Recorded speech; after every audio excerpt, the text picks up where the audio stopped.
So in this video, I'm going to talk about why index funds beat most of the active investors. Or one of the reasons that most people say that why index funds beats active investors is because it holds everything. Is the most common thing that a lot of investors, a lot of professional investors, and a lot of thought leaders have said, but it's not true. When you look at how the index functions, that's not the reason why index is successful. Now, the main reason why the index is successful is because it is a dynamic and self-correcting system, and we'll break down each and every word in this. What do we mean by this?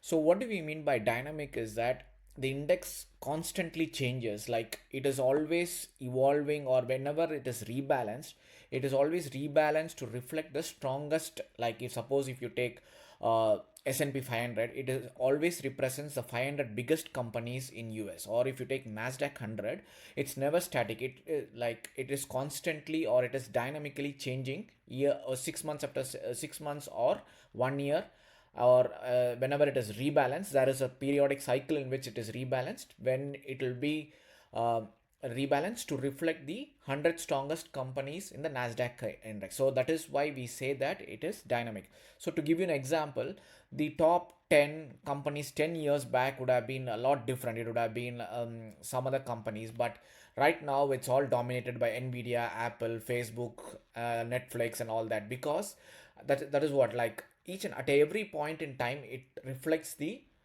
100 strongest companies in the Nasdaq 100. So that is why we refer to it as a dynamic system.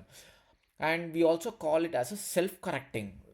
What do we mean by self correcting is that whenever it is rebalanced, what happens is that uh, the weak companies are pushed out of the index, and the bigger new companies which are becoming bigger, like the Netflix of the world or the Nvidias of the world, when they become bigger and bigger, they rise up the rank, and then they take up the 100 biggest companies. So it is self-correcting in nature. So what is reflected today might not be reflecting tomorrow, or like it is constantly self-correcting in nature. That is what we refer to as a self-correcting in nature. And it is a system, means that there has the stocks or the companies have to meet certain objective rules for them to be included into the index. There are various rules, like there have to be a minimum turnover of this much, that is number of stocks that must have been traded of that company, and there are a lot of other objective rules, and based on those rules the index is constructed. So this is the main reason why the index beats active investors. It doesn't have any emotions. The index doesn't have any emotions, like, or it doesn't believe in stories like humans do, or they don't get tied to the narratives or the opinions or anything.